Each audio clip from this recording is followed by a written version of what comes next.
Hello and welcome to E233. I'm your instructor, Gregory Myers. This video, we're going to take another look at file parsing. This is part of a larger series of videos focusing on our files demo, and particularly how we can read data from a file. This video assumes that you have watched the earlier parse file version 01, as well as the introduction to the setup of our files demo. So to begin with, you want to obtain a copy of your files, parse files _ 02 snips file, as well as our input _ 02, which you should probably recognize as simply the contents of the Wikipedia article about the C programming language. So to begin with, what we want to do is we want to take a second to look at the background material that I've provided you. That is simply the Wikipedia article focusing on the ASCII character set, and specifically the tables associated with both the unprintable and printable characters. The idea here is that, unlike in our earlier example where we had a finite number of values that we could sort of leverage, in other words, we had the values from 1 to 10 that we could then leverage an index with and shifted from 0 to 9, and we had a predetermined fixed number of values. In this particular case, what we've got is we've got the contents of a file that may have 100 characters in it, may have 1,000 characters, it may have 10,000 characters in it. The only guarantee that you have is that the characters map to their ASCII values. So basically what we're doing is we are leveraging this encoding scheme known as the ASCII encoding scheme, or the American Standard Code for Information Exchange. So in this case, I've given you a text file, and the idea is that we're going to read in all of the characters, and we're simply going to count up the number of characters in the file. So the first thing that you want to do is go ahead and copy over your function signature, your prototype, and then go ahead and put it into our list of functions, as well as the stub that I've created. Notice I've already given you some temporary variable names here. And so we'll come down here to the bottom and go ahead and paste this in here. And the idea is that you then can close your snips file, and we're just going to focus in on our input text file. I want to take a second to go ahead and add our parse file version 2 to our if statement, as well as make a call here to parse file 02, and go ahead and update the help. Now in this particular example, we're going to go ahead and hard code the file, input file rather, in the name of the function. Ultimately, we're going to redo this, and we're going to accept any file name that you can provide, either interactively or from the command line. But what we want to do is we want to count the number of each character. Now, taking a look at that ASCII table, you probably saw a lot of characters that you didn't recognize, and that's kind of the point with this particular example, in that unlike our earlier example, where we were guaranteed to have values from 1 to 10, we aren't guaranteed to have all of the values on that ASCII table. And so what we want to do is we want to go ahead and allocate our ASCII table to the correct size, assuming that we could technically get 127 values, or 127 different values, but that we won't necessarily get all of them. In other words, not every file is going to have one of every character. The idea is that this is a two-dimensional array of type integer, where the first column will be the character or the integer value that corresponds to the character. And the second column will simply be the count, or the number of instances that are in the file. The other thing to note real quick, if you go back to the Wikipedia article, and specifically if you want to take a look at the table of printable characters, you'll see that uppercase letters and lowercase letters correspond to different numbers. And that's intentional because we'll actually leverage that later on when we start sorting. But for now, what we want to do is we want to open our input text file. We want to read in the contents, and we simply want to count the number of instances. The other difference between this example and our earlier example is I do not intend to store the entire file in memory. Essentially what I'm going to do is I'm going to read it character by character, and essentially I'm going to parse or identify each character as it comes in and put it in the correct location in the ASCII array. So let's go ahead and get started. We'll start by initializing some of our temporary variables here. You'll see that I've provided quite a few, including a chunk count, which simply just tells us then the number of chunks that are in the file, and we define that by spaces. In other words, if there is a space in between two chunks, then we're going to assume that those are words. We're using the term word very loosely here because we're not going to worry about taking out periods and semicolons and so on, but rather what we're going to do is we're just going to identify a chunk of data as separated by space. We also have a character count that will simply keep track of how many characters I pull out of the file, as well as a lower upper count, both of which will keep track of the number of lower characters, lowercase characters, and then uppercase characters respectively. And then we'll also keep track of the found count, which represents the number of unique characters. As I said, we are not expecting to see every character on the ASCII table. The found index tells us where we found that character. And the found flag just simply tells us if we have found that character. So to understand a little bit more about what we're going to do here, what we'd like to do is we'd like to think of this in terms of having a newspaper and a blank sheet of paper and a pencil.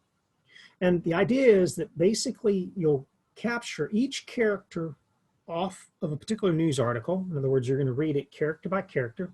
And over on the blank sheet of paper, you're going to write down the character and simply put a mark by it if you have not yet seen it. So for instance, if the first letter in your newspaper article or in this Wikipedia article is a capital letter C, then what you do is you look to your blank piece of paper, and if you find the capital letter C, which you won't, then you simply write down the capital letter C with a little tick mark or a 1 next to it that indicates that you've seen one of them. You do the same for the next character, which would be the space. You simply transfer that over to that blank piece of paper and put a 1 beside it. The parentheses, same. The first slash, same. You copy it over to the blank piece of paper because you have not yet seen it. The S, the I, and the question mark are all simply copied over to the blank piece of paper because you have not yet seen them. And all of those also get a 1 next to them. But then things get interesting when you see the slash again. And in this case, you've already seen this one. And so effectively what happens then is you go through your list of characters on your piece of paper, and you have in fact found a match. At this point, you simply put a second tick mark next to the first one to indicate that you have now seen 2 of them. At this point, you simply repeat the process all the way through to the file until you hit what is referred to as the end of file. In other words, you have no more characters to read. The thing to note here is that you will also be capturing non-printable characters such as a new line or vertical tab or horizontal tab, basically everything that's on that earlier table in the Wikipedia page. So let's go ahead and get started. Let's initialize some of these variables. Particularly what we want to do is we want to always assume that found is equal to false, that our found index starts off at 0. Our found count is going to be equal to 0. The current row will simply initialize inside of a for loop, but the other variables, for instance, the upper count and the lower count, we can also initialize those to 0.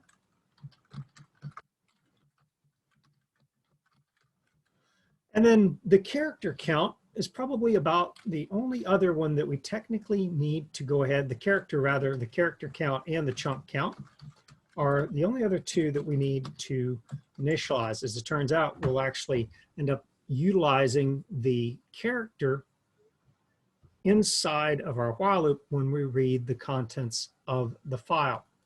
So to begin with, what we want to do is we want to go ahead and leverage our input file pointer by simply saying input is equal to fopen and the name of the file, which in this case we're going to hard code as input_02.txt, and we want to simply leverage this one for reading or open it for reading.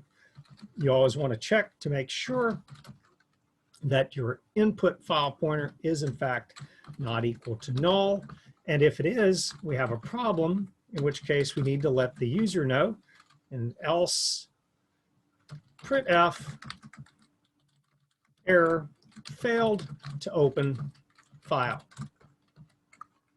And then normally we would have a return value as a result of either exit success or exit failure, or possibly the number of characters retrieved from the file. In this case, our parse file version 2 has no return value, so we'll simply leave it at that and leave it as a printf.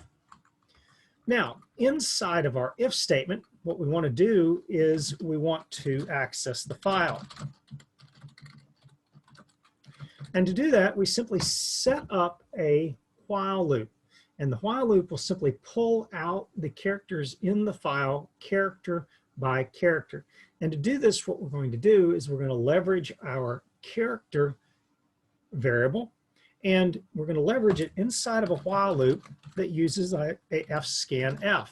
And fscanf is simply going to look at the open file, in this case our input file pointer. It's going to attempt to capture the characters one at a time, so we're going to use a %C for our format spec, and we're simply going to store them in the address or at the address of our character variable. And if that is not equal to end of file, we simply continue our while loop. Now, before we get too far into this, we want to remember to always close the file once we have opened it. This just prevents us from having problems in the future and is a good habit to get into. So we'll go ahead and close our input file.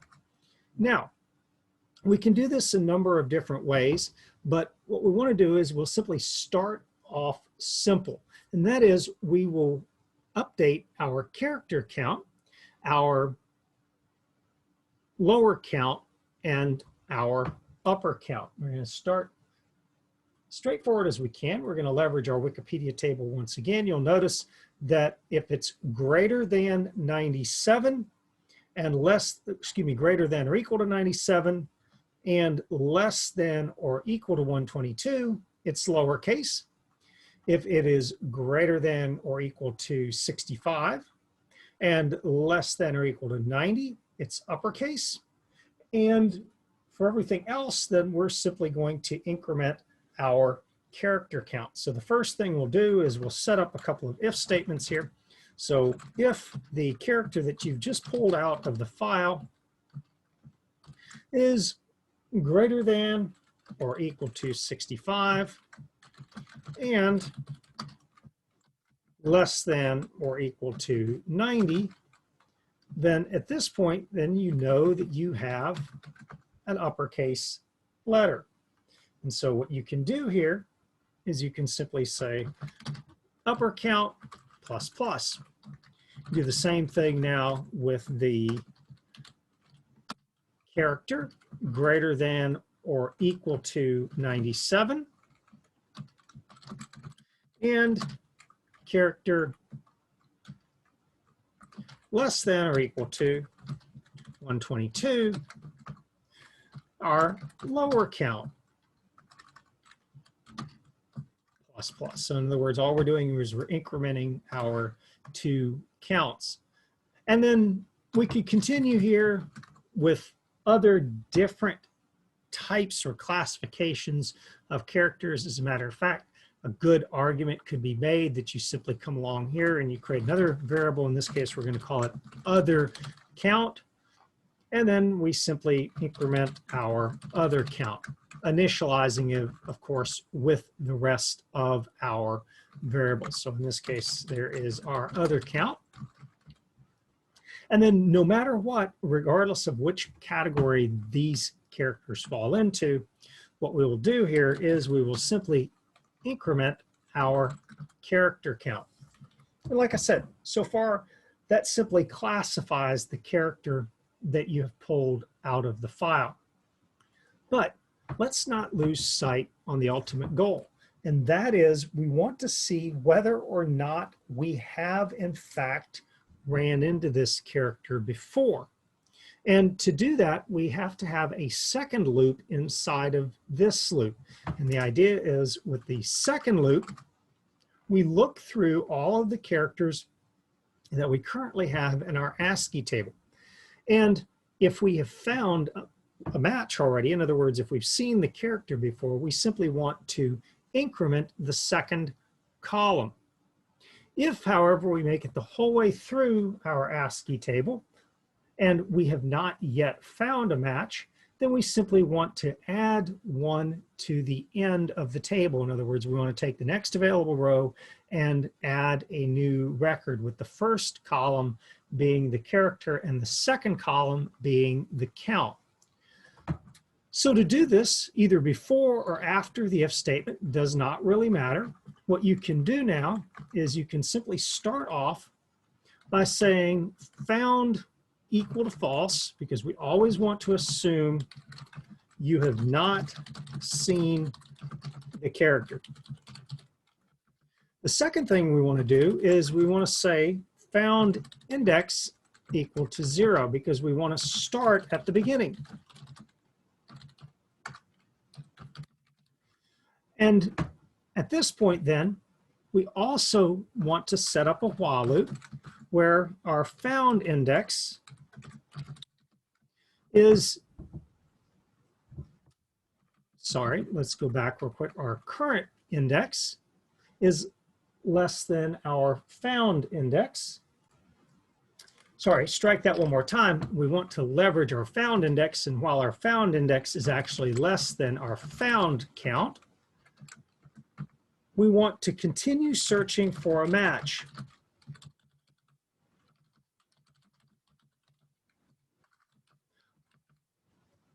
We'll end up using our current index later when we actually end up writing to the file. You can do this a couple of different ways here. In this particular case, what we want to do is we want to continue searching our table for a match as long as our found index is less than our found count.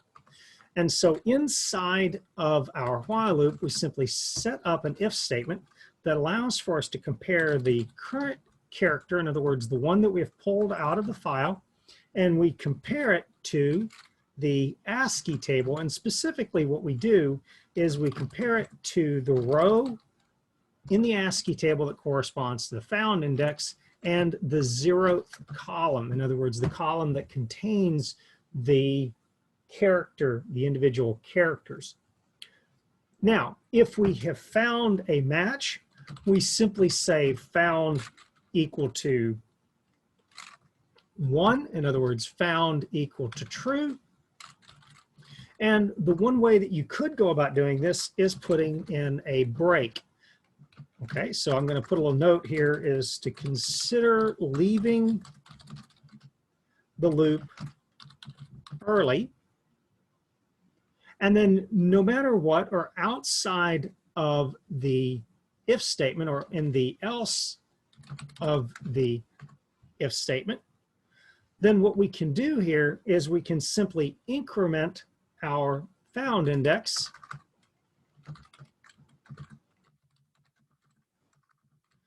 in other words, keep looking. Now, I've mentioned this before in earlier videos, particularly when you're utilizing a while loop, that it's probably a bad idea to get into the habit of using too many breaks. Now, they are useful and there's nothing necessarily wrong with them, but why don't we first take a second to think about why we would be breaking from this loop when all we had to do was simply put an additional condition in our while statement. And in this case, what we can do is we can have a compound statement that while found index is less than found count and found equal to false. So the idea here is that this loop will run until one of those two conditions is no longer true. So at this point, we don't have to have our break. Now, very carefully, outside of the inner while loop, but inside the outer while loop, we simply want to check to see whether we actually found a match. And if we found a match, then we should increment the count.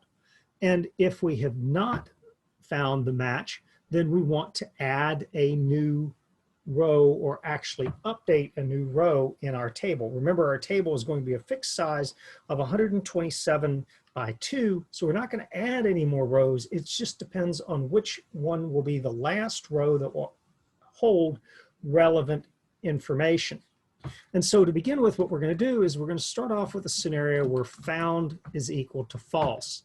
And if found is equal to false, what we want to do here is we simply want to increment our found count. But more importantly, what we want to do is we want to add that particular character to our ASCII table. And we want to add it at the location of found count. That gives us the row. And then column 0 will give us the character location. So in this case, we want to assign that value to the 0th column. And then for the second column,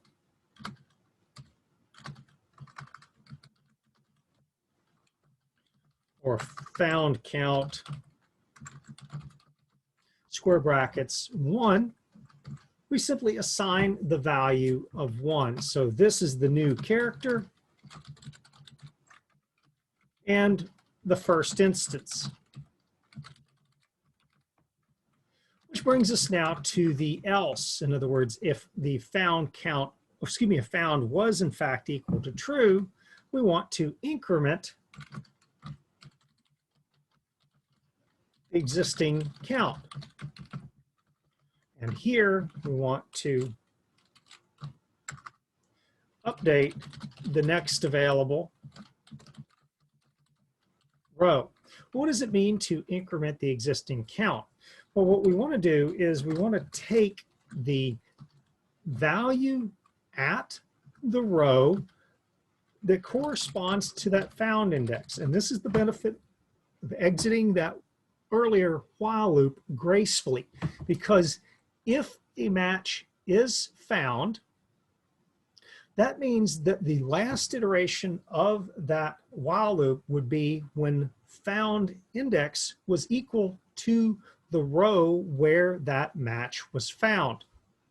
And so as a result, down here, we can leverage that found index or that found row, and we can simply update that second column by saying ASCII square brackets found index square brackets 1 is going to be equal to ASCII square brackets found index square brackets 1. In other words, the value that's at that location now plus 1. And so all we're going to do here is add 1.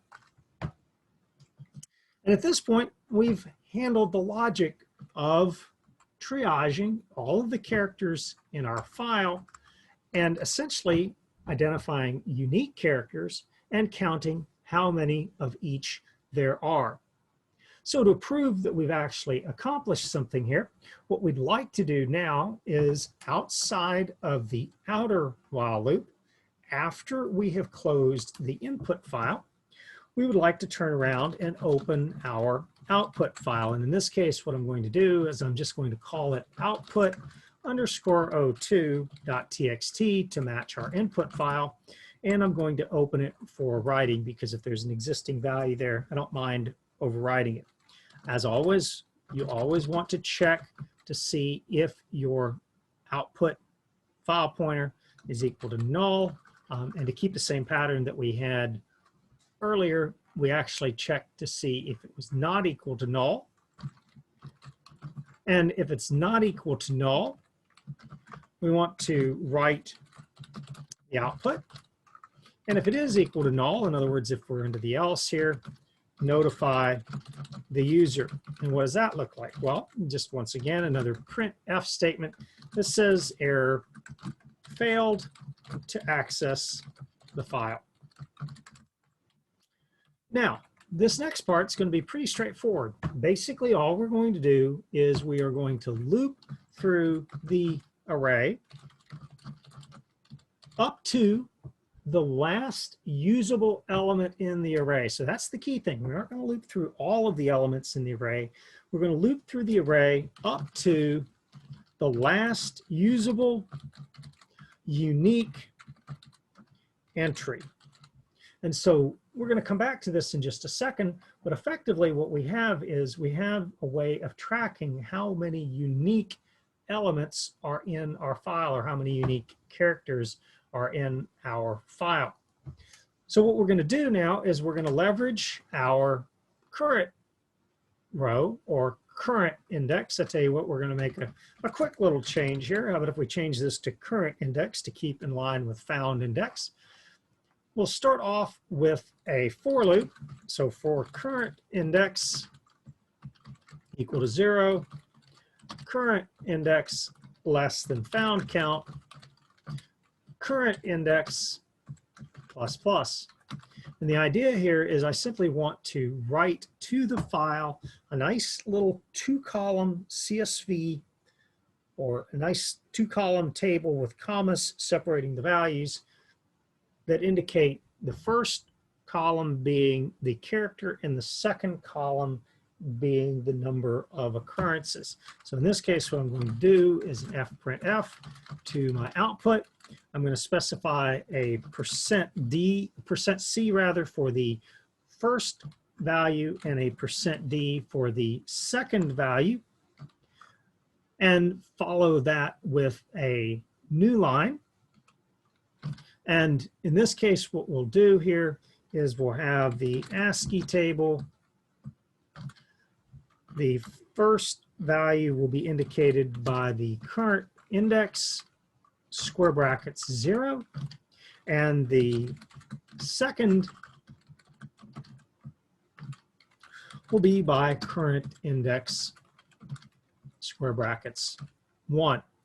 At this point, what I would encourage you to do is to go ahead and add a printf as well, so you can see the results on the console, although this is not necessary. It just helps us to understand what's actually happening. At this point, let's make sure that we haven't mismatched our parentheses. There we go. And then the only minor detail that you want to decide is, do you want to have a .txt format or a .csv output format? It doesn't really matter at this point, so we'll just leave it as a text file. At this point, we probably should be ready to run our executable. And so at this point, let's build it. Let's see what kind of errors we get. Probably pretty straightforward. Aha, a missing equal sign. No big deal. We'll go ahead and build it.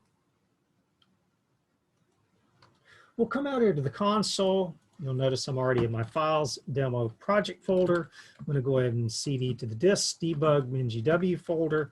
You'll notice that I have my input_01.txt, but I have in fact not yet copied my input02.txt. So it's very important that you go ahead and do that. And we'll simplify this by opening Explorer in the current window. And I simply copy my input_02.txt to the correct location. And by the way, before we do this, why don't we just see what happens? So let's say you forget to do that, and we simply run then our files demo. And looking at our switches, you'll see that there is a switch for parse file O2, and you'll see it says failed to open input file. It's not very descriptive, doesn't tell you what file it failed to open, but at least it warns you that there was a problem. In this case, I'm going to go ahead and paste my input underscore o2.txt. I'm going to go ahead and run it again, and you'll see a nice little 2-column table goes flying by, with the first column being the unique value and the second column being the number of instances of that value. Now, we probably want to go through and validate this, but you'll also notice here that I have this rather strange comma here that follows a blank space. Why don't we take just a second, at least on our output, to think about this for just a second to see what's actually going on here. And so what we'll do here is on the printf, we're going to change this just ever so slightly. I'm going to add a third column in here, another %d. Tell you what we'll do is we'll make a copy of this, so that way you can see both of them. And the third column then will simply be the integer equivalent of the character itself. So I'm going to make 2 copies of column 1, or index equal to 0. The first one I'm going to present as a character. The second one I'm going to present as its numeric equivalent. So if I build this one more time, I come over here to the console and rerun this, you'll see now that that blank or weird looking line is actually number 10. And if you come over here to our Wikipedia page and you scroll up to the unprintable characters, you'll see under 10, it's actually a line feed. So it's your new line. And you can guess that that's what's going on here, because after each one of these paragraphs, I made sure to include a new line. So that was actually intentional. And you'll see here that you've got a total of 4 of them. Now, what we'd like to do is we'd like to alleviate this little problem right here. And so what we can do here is inside of our for loop, we're simply going to put a if statement. And that if statement is going to check to see if the value that is attempting to being printed, so in other words, ASCII, square brackets, current index, and column 0 is equal to 10, and we want to do something different. Otherwise, under our else, we can simply continue with what we were doing. So we'll simply just go ahead and copy and paste this now. Let me move this over just a little bit so we can see what's going on here, and tab this. So basically, if it's not character 10, we want to continue with what we were doing. However, if it is character 10, in other words, let's come along here. Let's go ahead and copy both our printf and our modified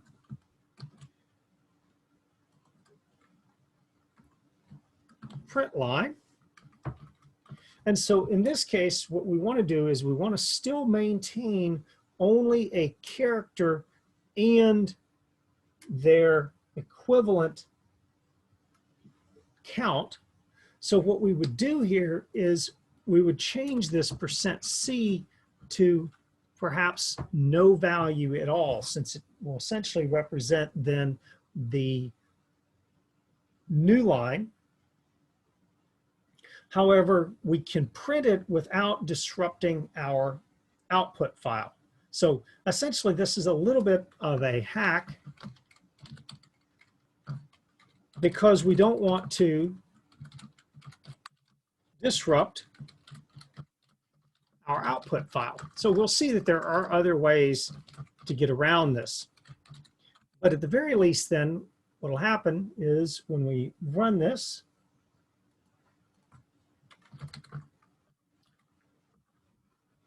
you'll see that did not change it here. There we go.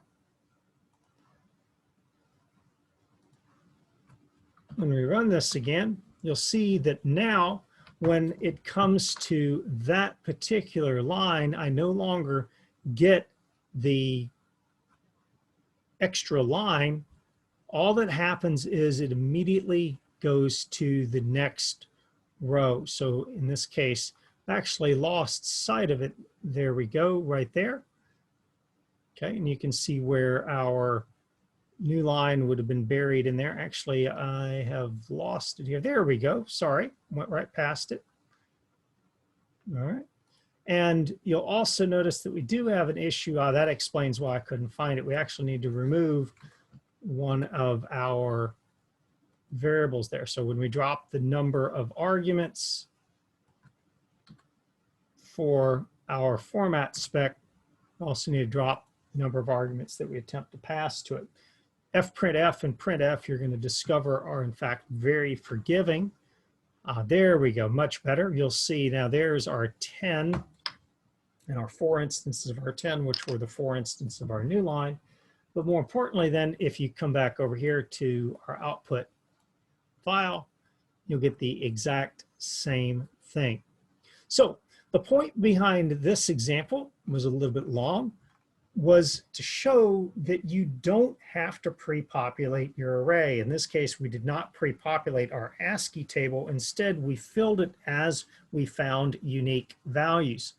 And so the very last thing that we want to do, perhaps not printing to a file, but rather after we close our output file, so in this case, there is our F open, and we want to make sure to go ahead and close our output file.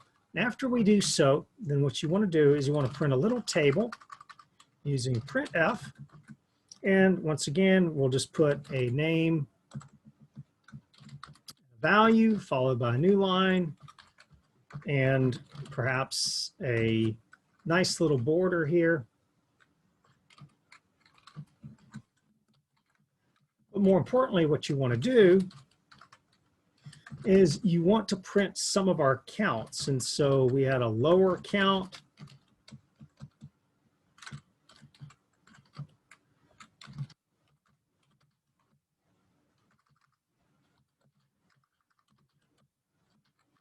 We had an upper count.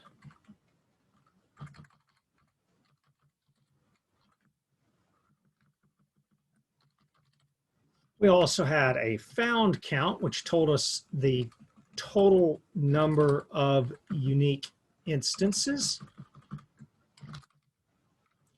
And we had our other count.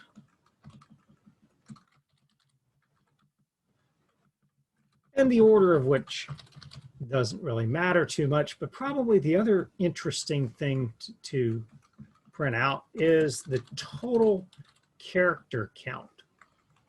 And we need to check because we want to make sure that we did in fact actually capture that. I do not believe that we did. Yes, we did. Okay, so we did go ahead and increment our character count. We incremented our other count, our lower count, our upper count, and our found count. So at this point, we should be okay.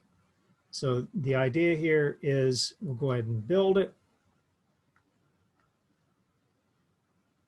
And if we don't have any mistakes in our formatting, we should get a nice little table here that says there were 1,755 characters in our file. There were 54 unique characters. There was 1,397 lowercase, 37 uppercase, and 321 other. So ideally then these bottom three values then should add up to give you the total character count. At this point then some little minor formatting and a decision about what to do with the file extension, and you're pretty much done with this particular example. So I'm going to go ahead and add one more new line here, and we'll go ahead and build it one last time. And we should be done. So hopefully you found this example useful. As always, if you've got any questions or comments, don't hesitate to email me, and thank you for watching.